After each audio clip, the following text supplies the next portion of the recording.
Okay, in this video, we're going to look at finding the middle of your fabric. Finding your middle of your fabric is important because in cross stitch, we always start from the middle of our pattern. If we start from an outside edge, it's a lot more counting. Okay, and if we start off center on our fabric, we're not going to be in the middle when we go to put it on our ring to make it to hang on the wall. So to find the center of your fabric, you're going to fold it in half one way and push down nice and hard on that fold. Now you're going to turn it and fold it the other way. This is how we're going to find our center. Make your edges nice and neat and push down nice and hard in the middle of your fabric so that when we open it up, we can see our lines. Now, where our lines meet, that's the middle. I like to use pencil and mark the middle of my fabric. Just a little bit. Doesn't have to be very dark. Don't worry about the pencil because we're going to make sure we wash our project when we're done before we hang it up. And it also will probably be covered by your stitches anyways. Okay, so now we have the center of our fabric. Now we need to find the center in our pattern. So we're going to count all the squares in our pattern from top to bottom because each of these squares is one of the squares on here. Cross stitch fabric called Aida. 1, 2, 3, 4. Those 4 holes are going to make one square on here.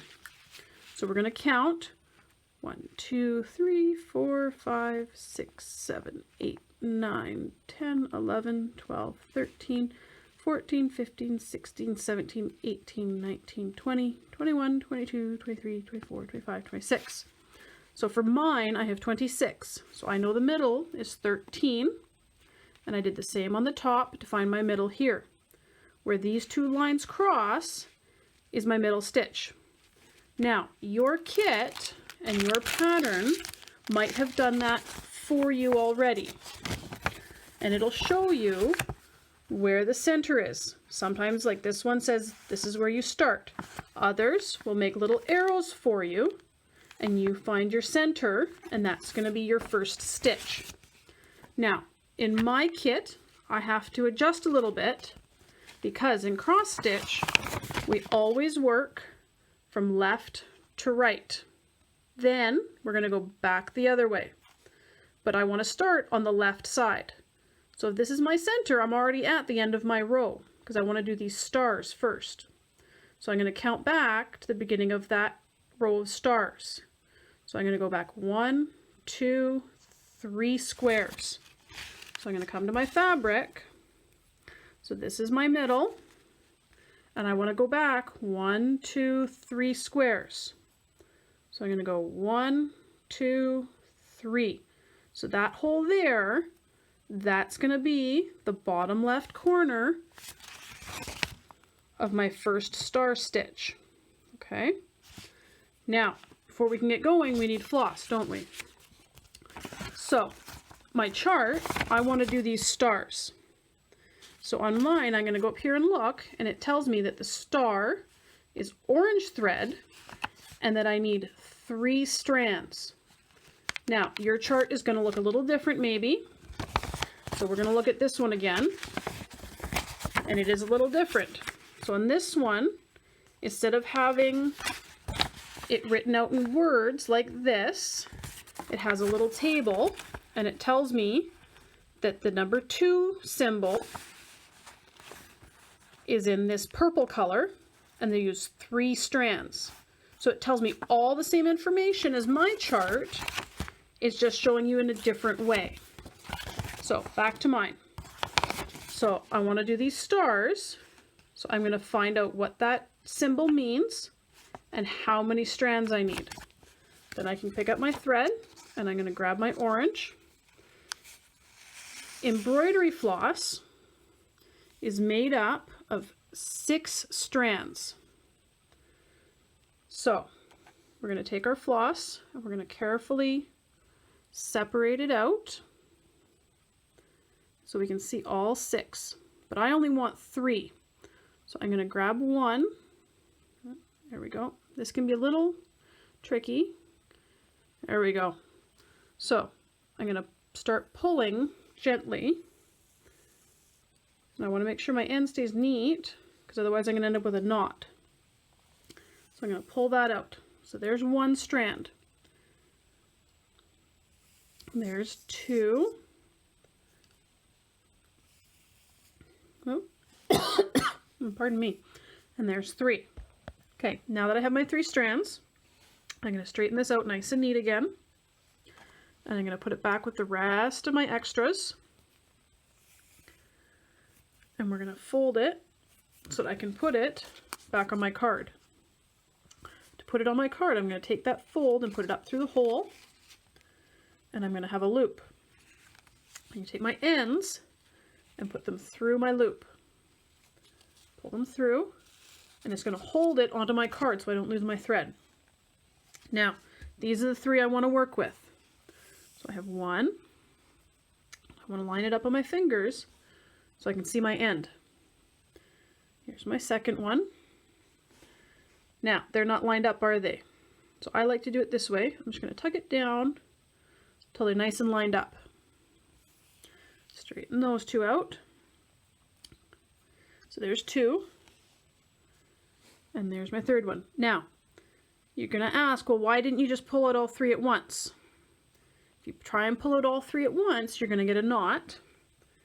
And it's not going to lay as nice if you don't pull them apart first. So now I have my 3. And now I'm going to thread my needle.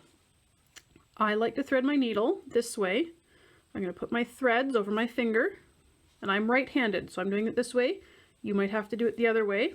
Switch hands. So put my thread on my finger, put the eye, so the hole of my needle, flat on my finger, and fold my threads over. Hold it nice and tight, and pull my needle out. Okay, I'm going to roll my needle just a little bit so that the eye will fit over my threads, which I'm holding nice and tight in my fingers, and push. Now be patient with yourself. Your hands are learning a new skill, and it takes time. If you get frustrated, ask a grown-up. Okay? It's okay to ask for help. The other thing you can use if they have them are these. These are called needle threaders, and they're going to help, and I'll show you how to use them.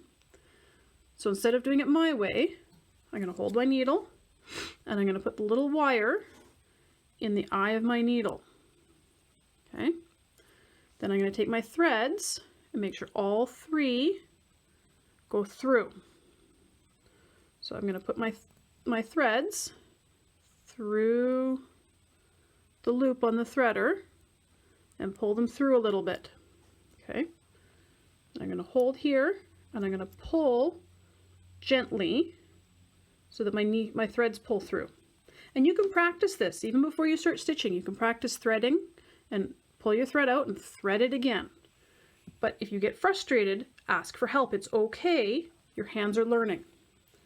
Okay, so now we have our needle and our thread, and we have our Aida.